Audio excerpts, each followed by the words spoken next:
Bueno, buenos días a todos. Antes de nada, dar las gracias a Sandra Ibarra y a todo el equipo por esta extraordinaria iniciativa, que es ya el segundo Congreso de Supervivientes de Cáncer y que estoy seguro que darán muchos más. Antes de nada, me permitiréis que diga qué hago yo aquí. Sandra, con mucho criterio.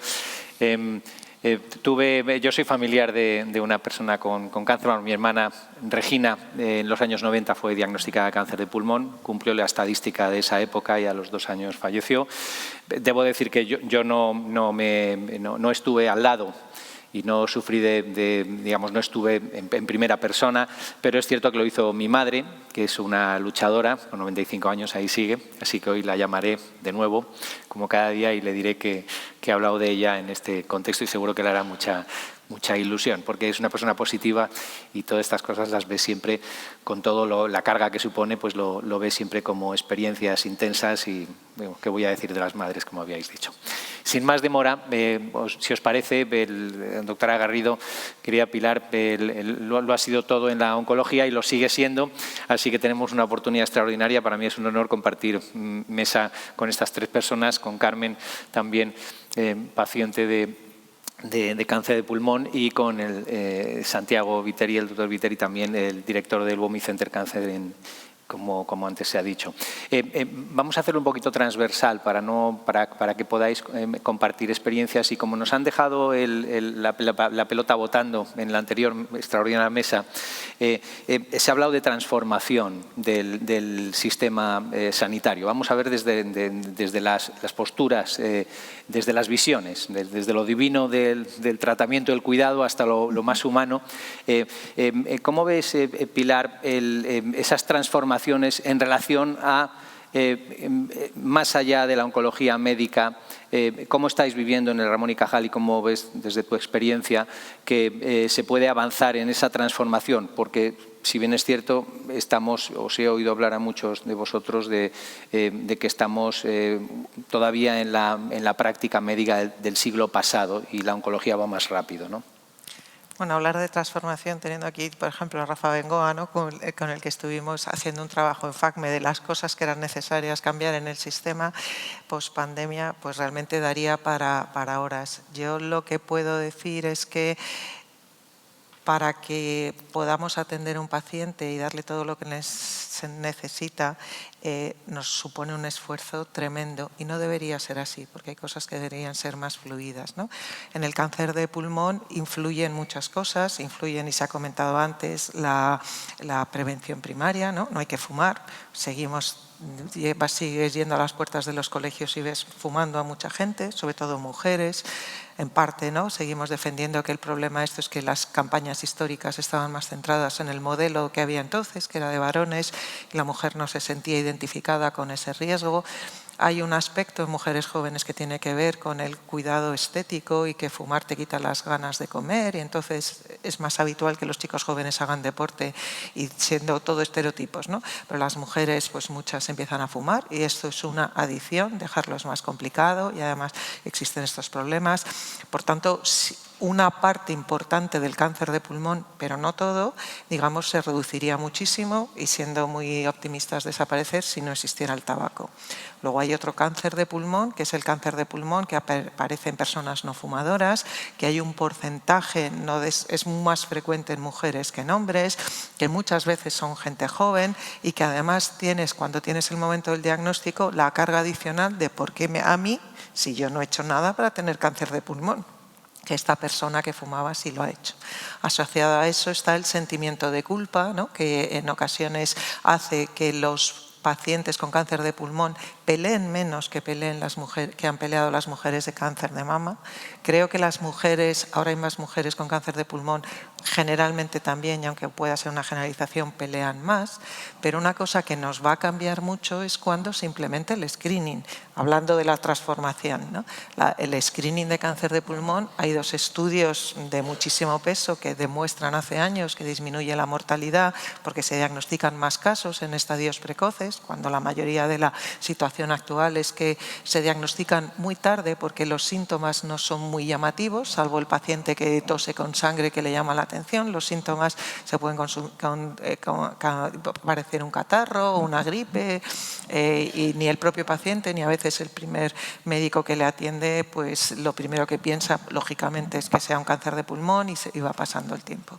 Y luego, más allá de hacer este sistema transformador que nos permita diagnosticar a los pacientes en estadios más precoces para que la tasa de curación aumente, en los pacientes avanzados, porque les diagnostiquemos avanzados o porque recaigan, es fundamental tener acceso al diagnóstico molecular, que es que cambia las expectativas de muchos pacientes. Entonces el sistema nos tiene que ayudar a que todo paciente, no que en cada centro haya técnica para hacer NGS o diagnóstico, pero que tengamos el sistema organizado para que la muestra del paciente pueda viajar y da igual donde vivas, tenga acceso al diagnóstico molecular en el tiempo que requieren según las guías para que le podamos ofrecer el mejor tratamiento. Entonces, el pilar de campañas de prevención, el pilar del diagnóstico precoz y el pilar de tener rápidamente acceso a las pruebas diagnósticas que nos permiten elegir un tratamiento, bueno, y luego el cuarto, que no tengamos aprobación a los fármacos 2 años más tarde que en otros países de Europa.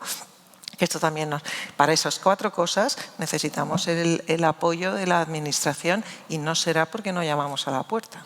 Vamos a centrarnos más en la parte primera y la cuarta que comentaba Rafael Bengoa, más en la parte de prevención y más en la parte de supervivencia. Por seguir un poquito con el razonamiento de Pilar, hay estudios que ahora demuestran que se puede trabajar algo que era difícil trabajar en cáncer de pulmón, que es en la detección precoz, porque, como comentaba Pilar, ¿en qué momento se encuentran ahora los pacientes cuando se diagnostican y qué evidencia hay de que se puede anticipar un poco y, digamos, progresar en la dificultad de la detección precoz del cáncer?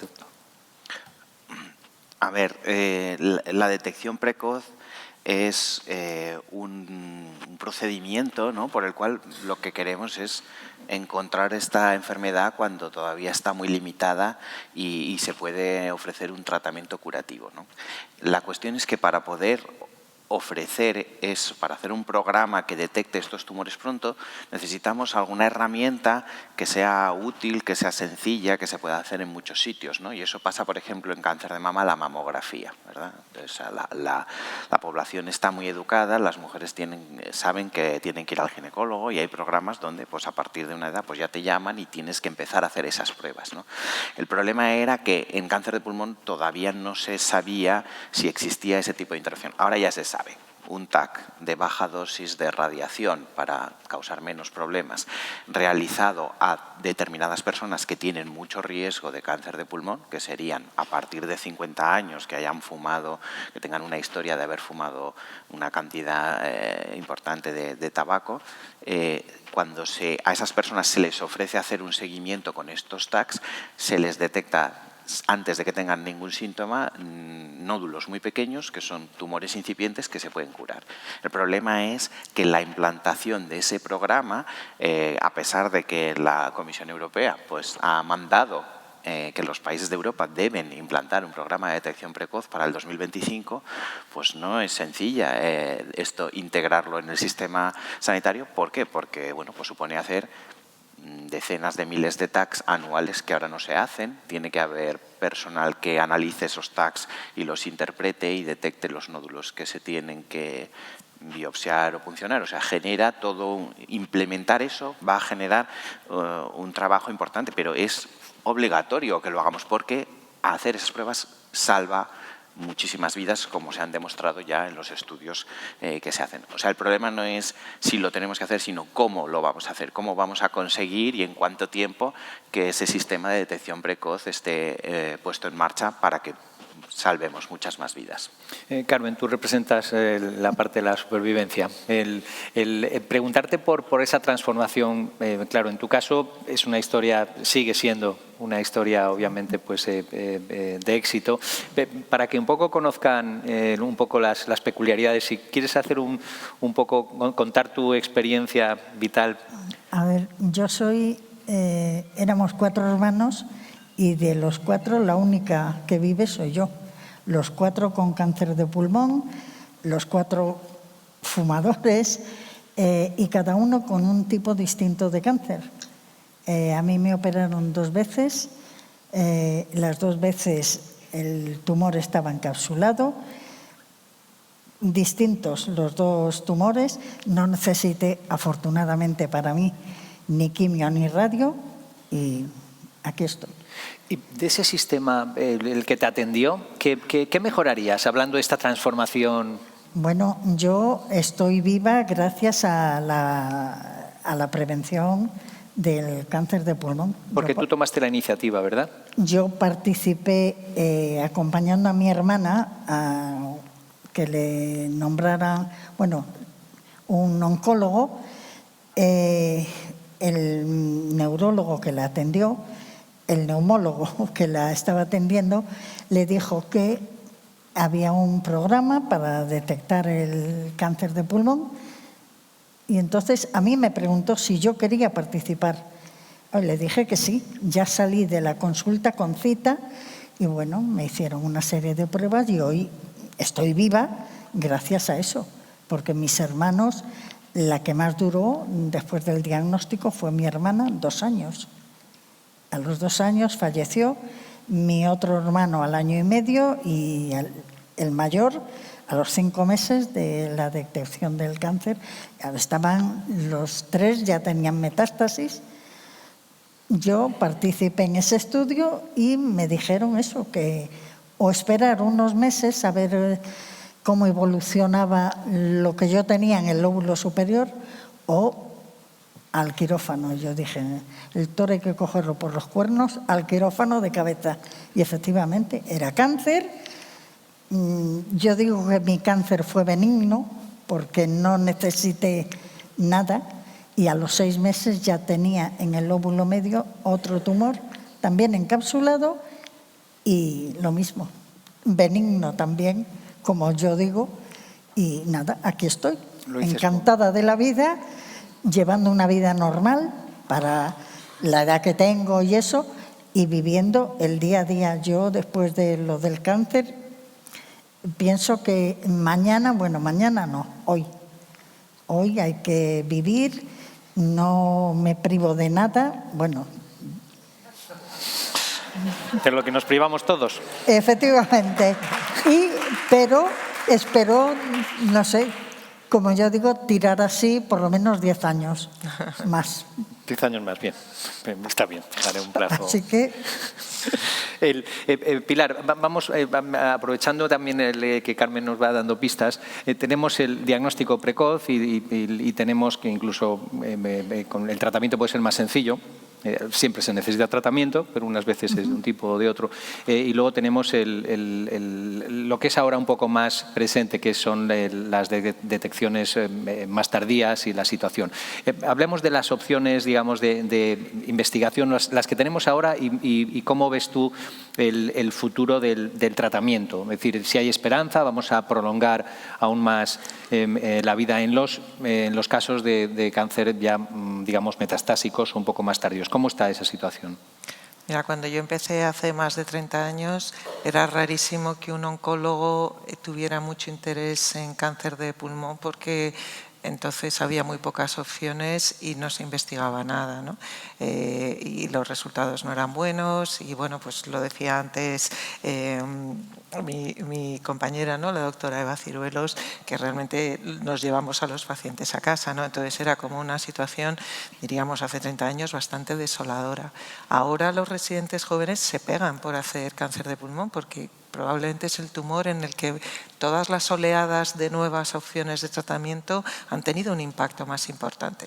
Todo lo que es en pacientes avanzados, todo lo que es la inmunoterapia, todos los tratamientos dirigidos, y entonces ahora no hablamos del cáncer de pulmón como una enfermedad, hablamos como muchas enfermedades diferentes, con distintos pronósticos, unas se tratan con pastillas, otras se tratan con quimioterapia, otras con inmunoterapia, otras con combinaciones, dentro de esto de lo que es el concepto avanzado. Pero esto es el presente. Vienen fármacos de nuevo con diferentes mecanismos de acción muy sofisticados. En el congreso reciente que ha habido ahora, que es el congreso que llamamos ESMO, de la Sociedad Europea, aunque es una sociedad global, 35.000 asistentes, que ha sido en Madrid, hemos cambiado el estándar para muchos subgrupos de pacientes y algunos son fármacos que son muy sofisticados, entonces son que tienen como anticuerpos monoclonales que por un lado atraen un linfocito, que serían las defensas que destruyen el tumor, y por el otro lado atrapan a la célula tumoral como para producir más eficacia.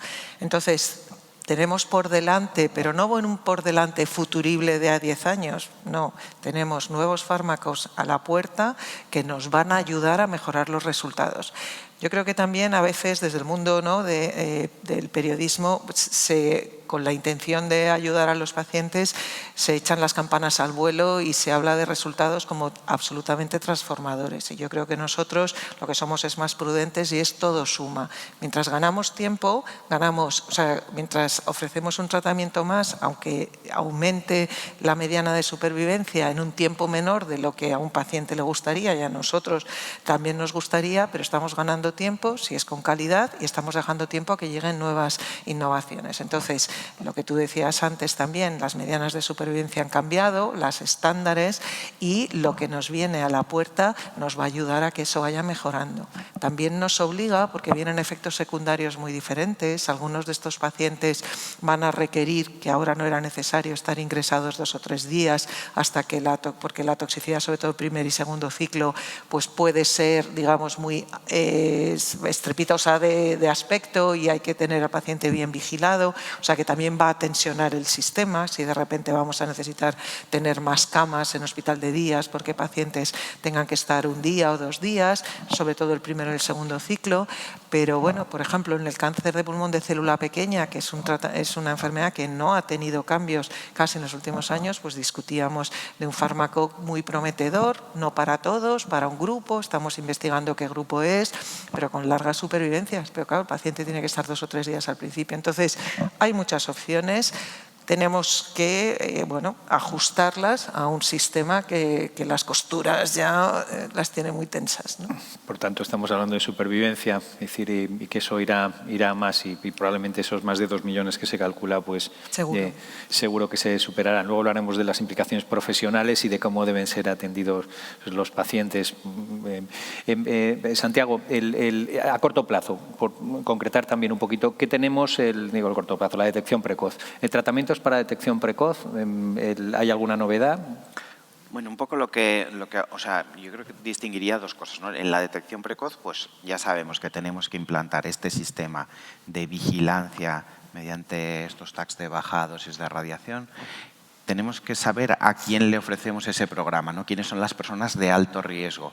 Obviamente las personas que fuman, pero como ya se ha dicho, también hay cáncer de pulmón en mujeres jóvenes que no fuman. Entonces estaríamos olvidándonos de ese grupo.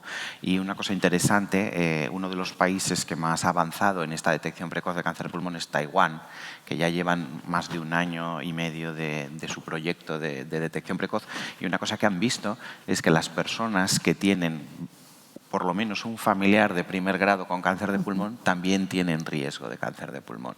No es el tipo de cáncer hereditario que conocemos de cáncer de mama o de cáncer de colon, pero sí ahí están ofreciendo el programa de detección precoz también a personas que han tenido familiares directos con cáncer, y es el caso de Carmen, ¿no?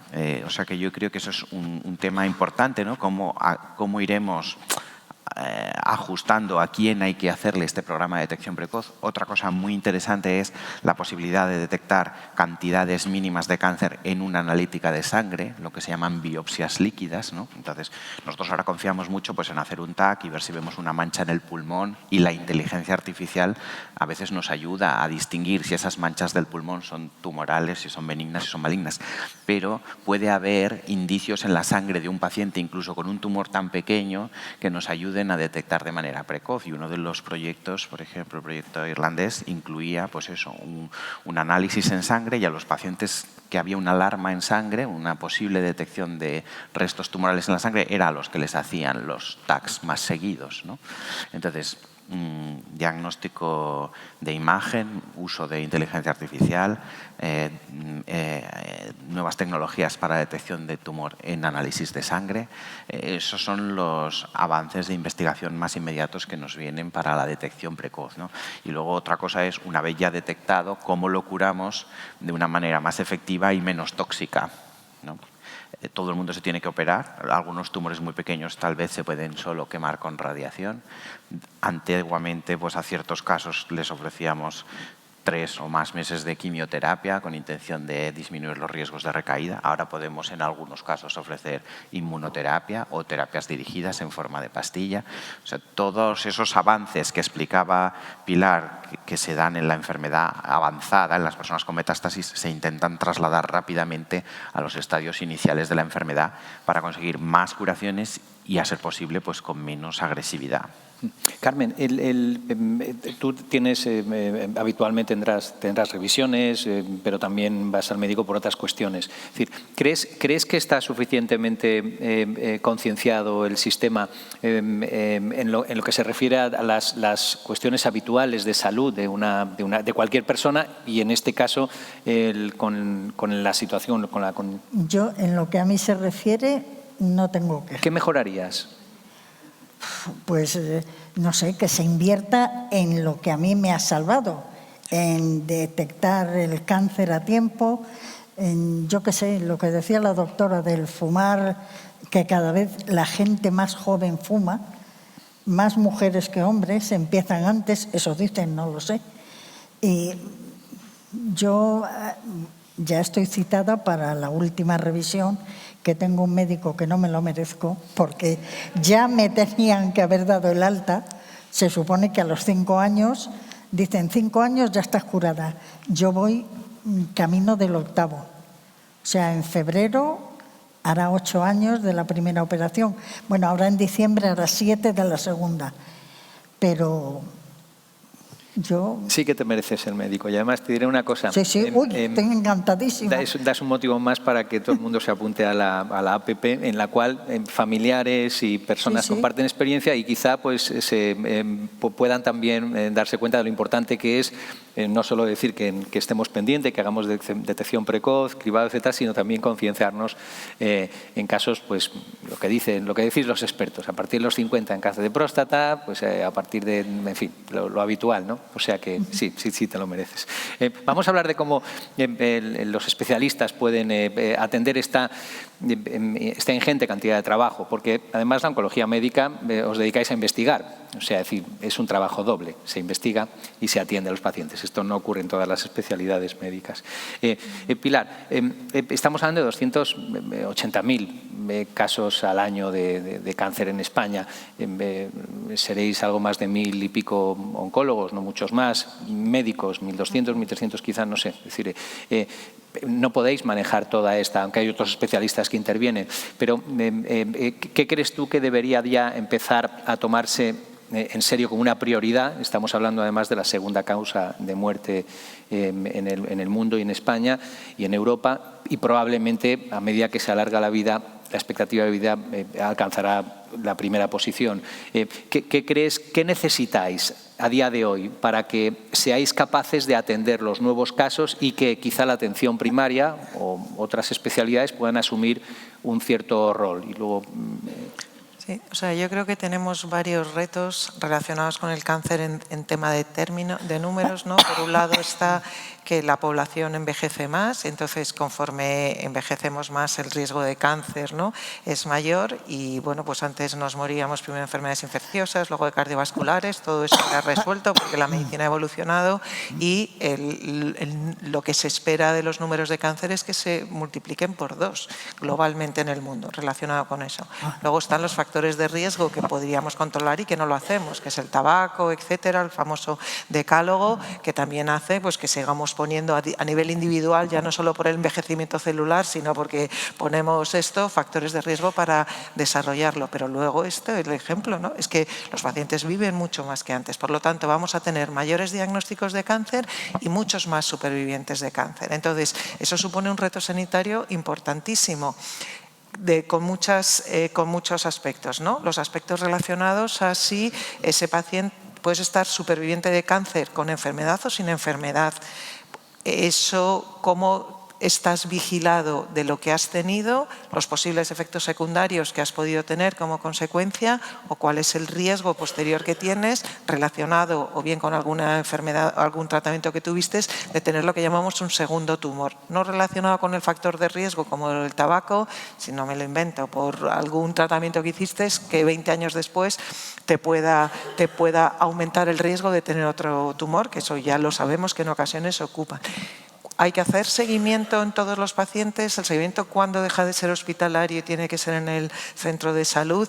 Organizar todo esto es muy complejo, además no tenemos, como todos decimos, un solo sistema sanitario. Se intenta llegar a acuerdos con sociedades científicas. Cuando yo estaba en SEOM, pues he trabajado en modelos pilotos de consenso con las sociedades de familia, pero luego las realidades son muy complicadas, ¿no? Y por ejemplo, desde la pandemia, pues en Madrid realmente la primaria está sufriendo mucho, la derivación de primaria al hospital no siempre es fluida.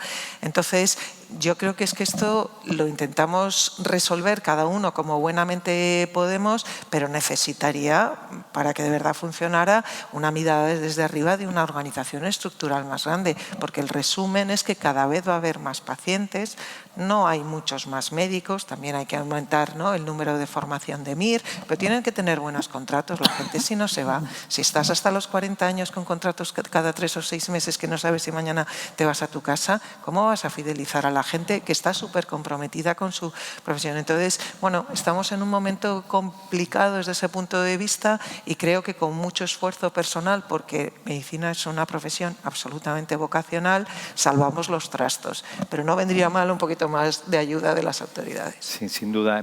La Unión Europea tiene 5 misiones, solo una que es sanitaria, que es el cáncer. Sería extraordinario que en España alguien elevara el cáncer al lugar que le corresponde de relevancia y apoyar todo lo que hay alrededor, como has dicho en tus comentarios, algunas de las cuestiones que has dicho. Por completar un poquito lo que dice Pilar, Santiago, especialistas, ya sabemos la psico-oncología, lo que aporta. ¿Qué otros especialistas, para tener una visión rápida en estos 2 minutos finales, para que Carmen concluya? Yo creo que ese es el enfoque que puede ayudar más, ¿no? El cáncer es una enfermedad que afecta a muchos aspectos, dimensiones de la persona. No solo es el tumor que nosotros nos esforzamos en destruir, ¿no? Le afecta a nivel profesional, le afecta a nivel emocional, familiar, económico, pierde tiempo, pierde psicológicamente. O sea, todas las mesas que se van a tratar en este congreso abordan las diferentes áreas en las que el cáncer impacta, ¿no? Y el oncólogo solo está en una pequeña parte. Entonces yo creo que, ya que además no hay tantos oncólogos y el oncólogo no sabe de todos esos aspectos, necesitamos la participación de otros especialistas interesados en el cáncer, ¿no? Desde la parte más clínica, pues cirujanos oncológicos, oncólogos de radioterapia, enfermería oncológica es fundamental, porque el papel de la enfermería oncológica para el seguimiento de muchos de los efectos secundarios y de los problemas, la relación que que traba el paciente con la enfermera muchas veces es más profunda que la que tiene con el oncólogo, ¿no? Pero luego están todos estos aspectos de ejercicio, actividad física, que sabemos que es muy beneficiosa y que nos encantaría poderlo integrar en el cuidado de las personas que padecen cáncer, pero todavía no sabemos cómo. Y sabemos que ahora, por ejemplo, los especialistas de actividad física se están empezando a interesar en especializarse en personas con cáncer, fisioterapia también orientada a personas con cáncer, en concreto en cáncer de pulmón, pues fisioterapia respiratoria, que es muy específica, nutrición, un soporte nutricional, como ya se ha explicado, ¿no? Si me preguntas a mí, pobre de mí, pues te diré eso, que intentes alimentarte sano, que te dirijas a alguna página y no me atreveré a meterme mucho más en ese jardín, ¿no? Pero si contamos con el soporte tanto tecnológico como de especialistas, ¿no? Pues como la app, donde una persona pueda tener información de calidad que esté validada por especialistas, que sea interactiva, ¿no? Entonces, eso va a ayudar, ¿no? O sea, necesitamos todo eso. Soporte emocional, psico-oncología, soporte nutricional, ayuda a la actividad física, cesación tabáquica para, obviamente, los casos de cáncer de pulmón, enfermería oncológica y muchos más que habrá muchas también, más. Habrá, sin duda algo. Pues gracias por este repaso de las necesidades a nivel de especialistas. Carmen, para terminar, tienes el honor de decir, sabes que lo que digáis los pacientes es lo único que le importa a los políticos. Los profesionales alguna vez, decir, pero bueno, pero sobre todo los pacientes y la gente, que es extraordinario eso. ¿Qué le dirías a la próxima ministra, como decía Juan Rafael, que vamos a tener en relación a los supervivientes de cáncer de pulmón? Y en general también a los... Pero bueno, hablando de lo nuestro, de nuestro libro. ¿Qué le diría? ¿Qué le dirías si tuviéramos mañana una ministra de Sanidad que acaba de llegar? Pues que invierta en lo que merece la pena y no... Bueno, iba a decir, hay ministerios que no valen para nada, pues... Y si nos centramos en el de Sanidad... Eso al Ministerio de Sanidad.